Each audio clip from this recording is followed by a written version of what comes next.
Welcome back to the Strategy Shift podcast. I'm Adam here with my co-host Tom. And Tom, I understand you're going through next year heavy tattoo removal procedure. So good luck with that. Yeah, that's right. Only to do it once again. You know what I mean? So clear slate. Let's get some good ink on here. Outstanding. Today we're joined by someone who knows what it takes to lead and perform at the highest level. Brett Knopf, co-founder and CEO of Elite Performance Partners. Brett's work centers on helping leaders and teams operate with clarity, consistency, and confidence. Beyond his CEO role, he's also the founder of Knopf No Solutions, where he coaches professionals to align mindset and execution for real results.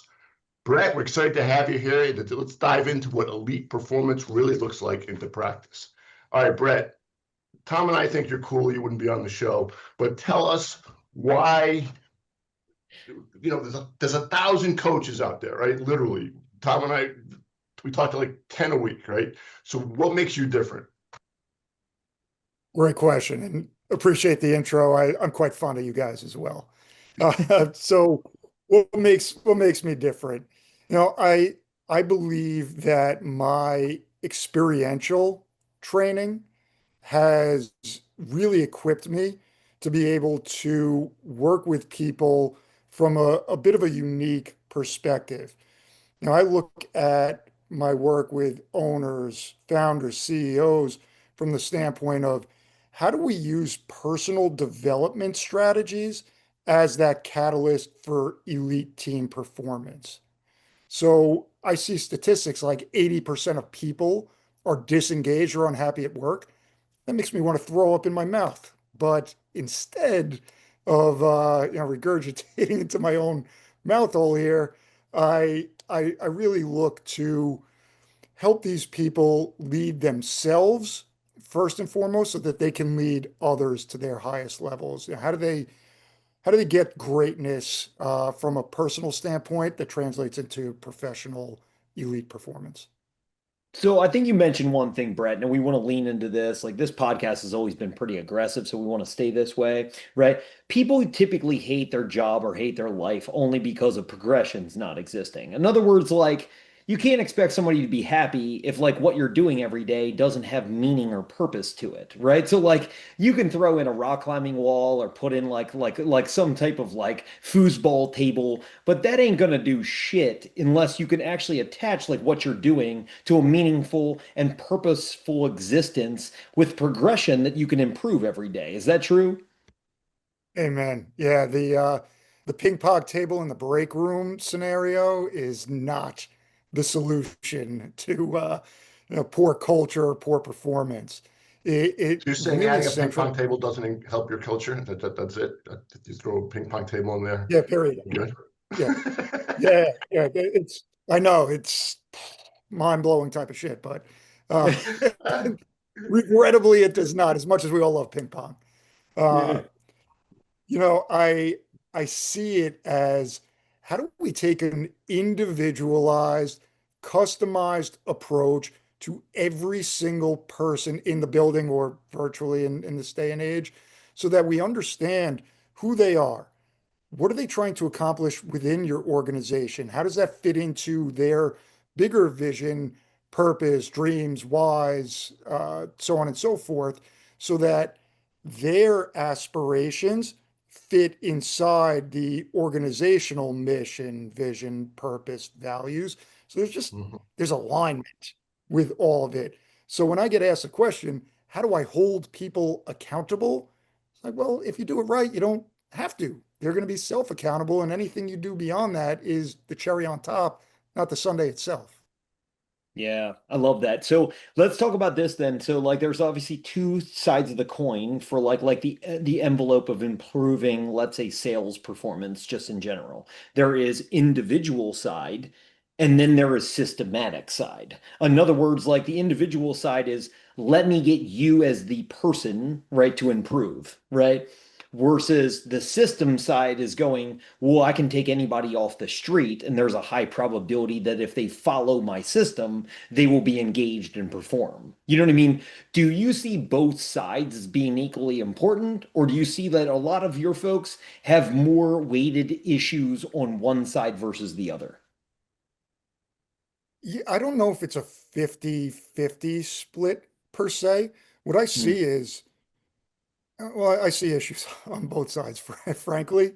A lack of systems, a lack of documentation, a lack of clearly defined metrics, playbooks, etc., from Hmm. the operational side of things.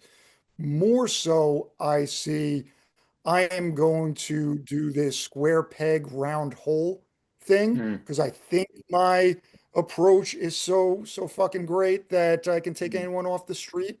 But in reality, it's I don't know what my top performers are doing well, and I don't know how to replicate that from a recruiting, interviewing, hiring process so that I get it right at the inception point. I find the people that not only have the hard skills, but more importantly, have the character and the values and the soft skills that fit inside what we're building as a team.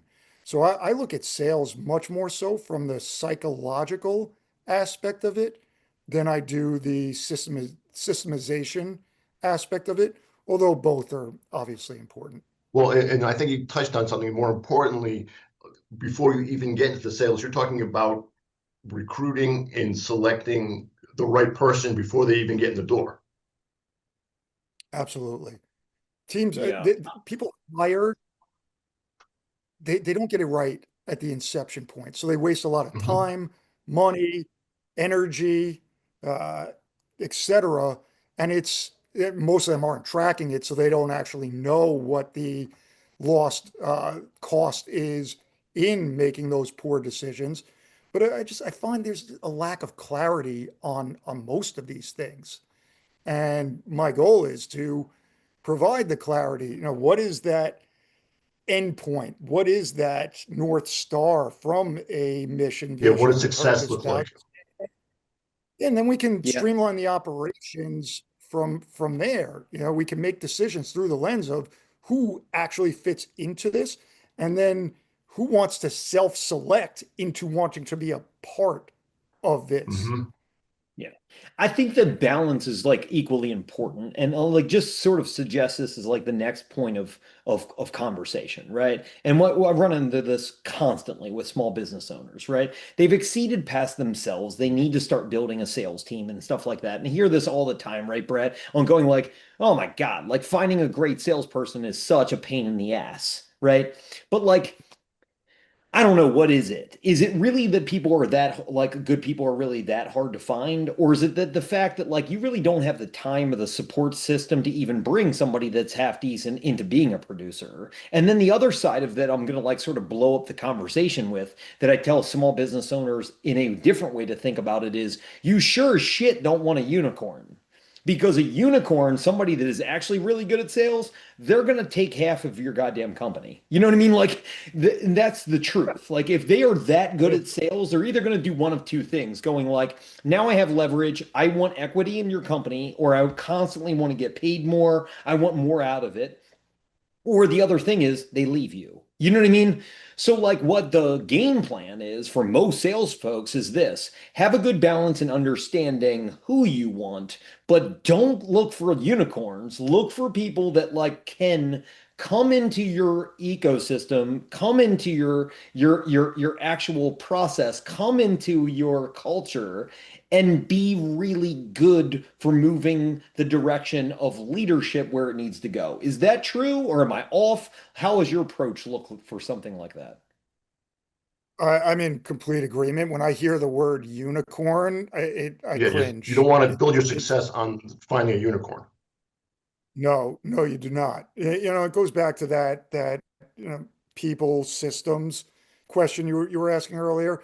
You need to have that training and development process in place to cultivate talent. And I think that if you are clear, if you are documented, if you have those things in place and you've tested it and tweaked it and proven it, and you've gotten input from the people who are performing at a high level and customized it accordingly, then it can be a bit more plug and play. You can take that raw talent, put them Mhm. into the system, and then develop them. And I find that if you are able to do that, that's a lot more effective and sustainable and growable and scalable than just looking for unicorns. So I don't Hmm. really think it's that difficult, frankly, to find good people, high character, intrinsically motivated individuals Mhm. that want to be a part of collaboratively building what you're building. I just think you don't know what the hell you're building necessarily. And I say that with all due respect because it's difficult. A lot of us aren't taught that. This is, frankly, where a lot of good coaches, vetted coaches and consultants come into play to help you in that capacity. Yeah. Um, Excellent points. And I think like when you bring up the idea, I love that you brought this up, is that constant clarity is what you always want. You mentioned like people don't even know what they want to build. Well, how the hell do you build something if you don't even know what you're building? So I love making the point that you constantly have to revisit the idea of exactly what do you want here?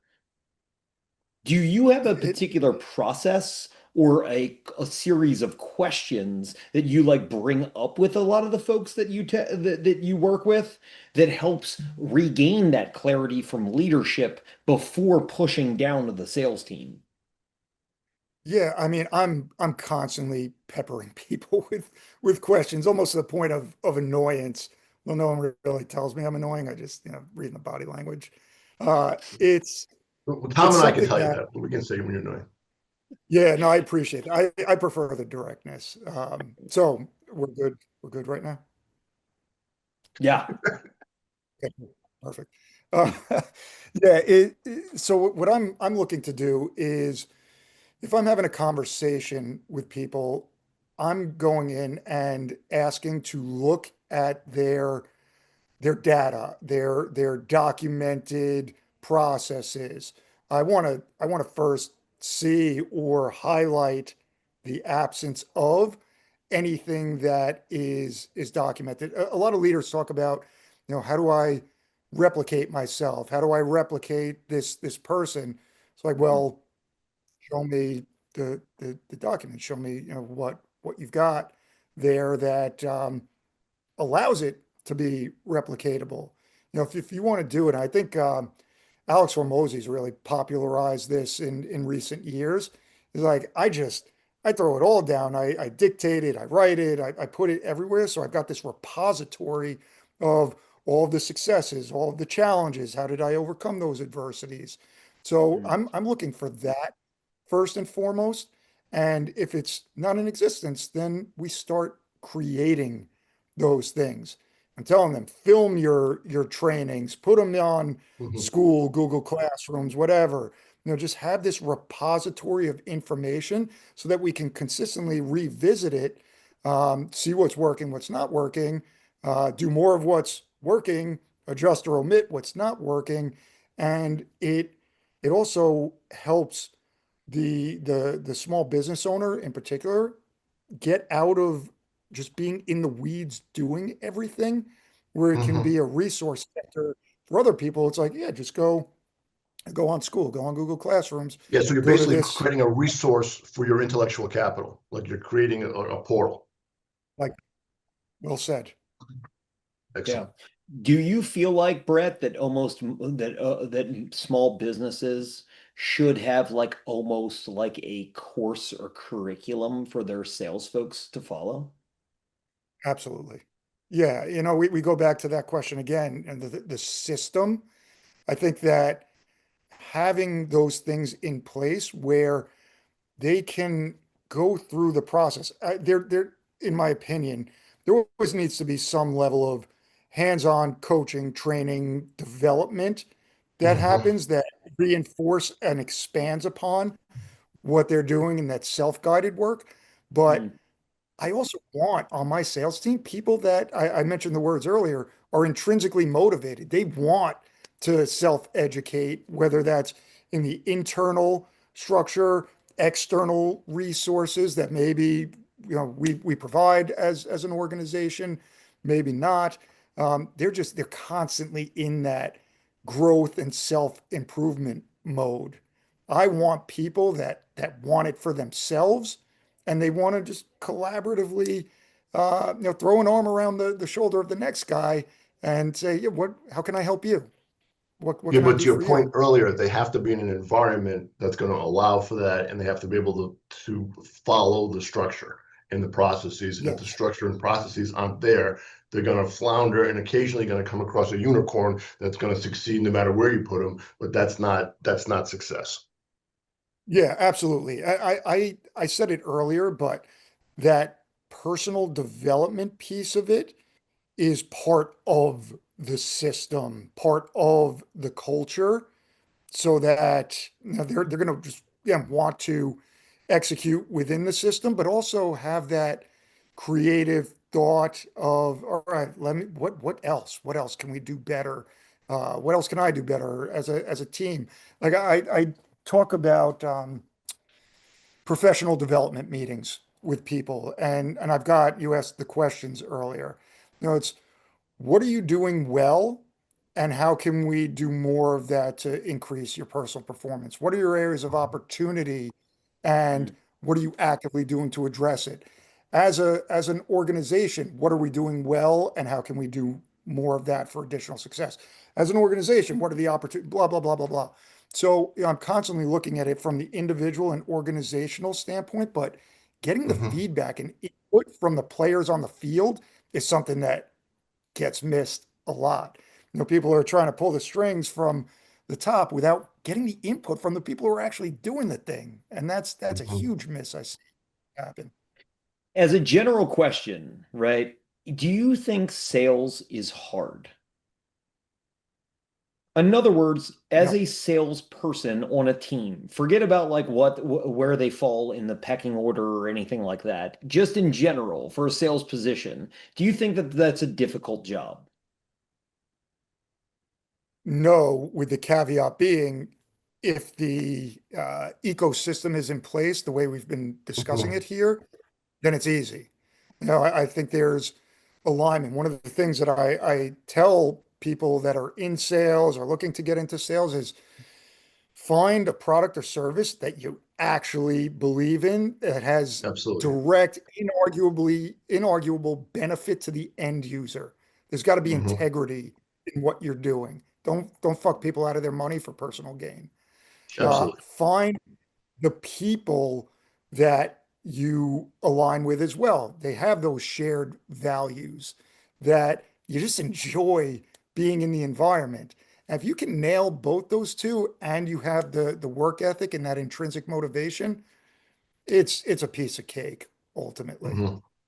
So is that next bridge then, if sales position in general isn't difficult, as long as you have the right support structures and everything else, do you think that it comes down to focused execution? Like, in other words, like forget about the personality differences of folks. If they know what to focus on and they can do those things on a regular basis, do you think that most people can succeed in sales? I do. Yeah, I very much do. I think people have bright, shiny object syndrome. Obviously, we live in a world Mhm. of digital distractions, purposefully hijacking our distractions. I don't, or our attention. I don't necessarily want to go down that road, but Mm. I think that if there is that focused attention and you're in an environment that helps you in that capacity, then there's not much in the way of obstacles that really knock you off course in any meaningful way. For sure. Absolutely. And Brett, I want we've got a few more minutes here. I know you have a strong background in fitness. How does that align that experience and expertise from your fitness background? How does that translate to what you're doing now? Yeah, it's a great question and something that I bring up regularly. There's so many parables between fitness and business. So number one is the discipline Hmm. of what it takes to really invest in yourself from a fitness standpoint translates extremely well to business success. It's one of those status symbols of you can tell the people that you can't buy, I guess necessarily you can now a little bit that fit body, but in reality, you have to have that discipline and that structure in order to really showcase that. Um, the other thing is, so I come from a personal training background. I was a regional director at Equinox for several years. And in fitness, you've got this macro cycle. So what is the end goal? What is that big uh, picture vision that you have for your health and wellness, for your fitness? And then reverse engineer that down into the Hmm. micro cycle, the meso cycle. And if we're doing that in business, if we're beginning with the end in mind, I want to end up with a $50 million exit in my business, and I want to do that in the next 10 years. Let's go back to what are the day-to-day pieces that support them. Let's build off of that. Let's track all of that. And the tracking is a key component to all of this. It's not a objective feeling, it's a subjective measurement that will dictate I'm going towards that, I'm not going towards that. So what do I need to do more of? What do I need to adjust or eliminate? So I find that um, end goal, putting the plan together, tracking all of that on a action by action, day by day standpoint, to be one of those other critical Right. And it's items. like your body and your business, right? It's analogous. You're doing Yes. you're putting a plan in place for your body, and you're also putting a plan in place for your business. Well, I think Brett, Yeah. right? Like the people that are most fit like follow the same recipe. That is like consistent, focused execution. You know what I mean? Even the people that go to the Yes. gym every day but do dumb shit. You know what I mean? Like they don't really like stay focused on what actually matters, don't even get that many results. It's the people that look really, really solid that get all the results, that come in, know exactly what they're supposed to be doing, track it. You know what I mean? They are consistent, they are focused, and they execute on what's important. The best salespeople do the same thing. You know what I mean? Yeah. Yeah. Yeah. It's Absolutely. not arbitrary. It's not random. I know, what my goal for people is to help them base their decisions on facts, figures, data, rather than feeling as much as possible. I did or I didn't.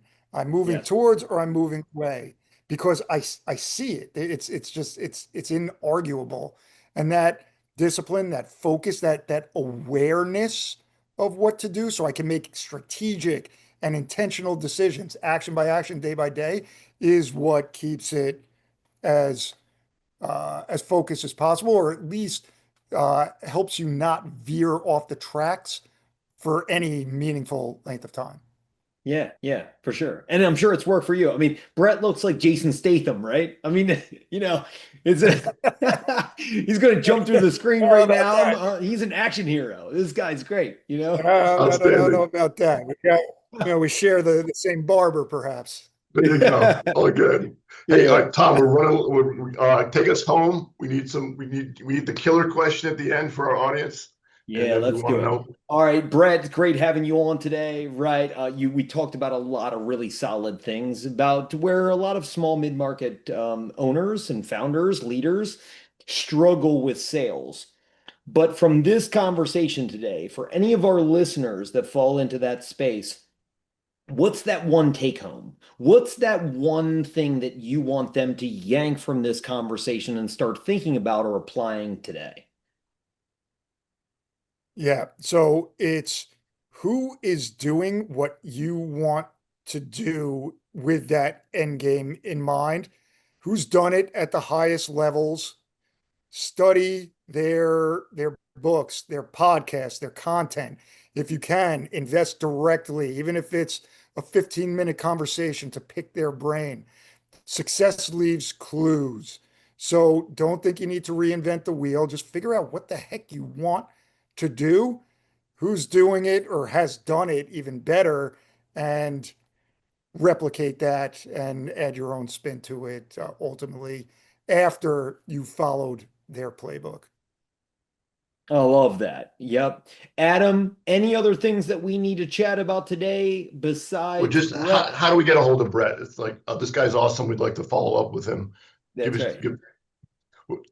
Yeah, How would people, what's the best way to reach you? Yeah. carrier pigeon is best. If you don't have a carrier pigeon on hand, just find me on LinkedIn, Brett Knopf, KNOPF. That'll do as a secondary option. There you go. That's it. Right. And if you want to get a hold of Jason Statham, just go ahead and get a really fast car, send it right over to Brett, and he'll be there in a jiffy. Awesome. Amazing. All right, another great This has episode. been fun, Brett, guys. we really appreciate having you on. And I personally want to thank you for hanging out with Tom for a half hour. It's a big lift. Yeah. It was stressful, but we all got through it gratefully. Yeah, I got to hang out with old people like him to make me feel better. Uh, Yeah.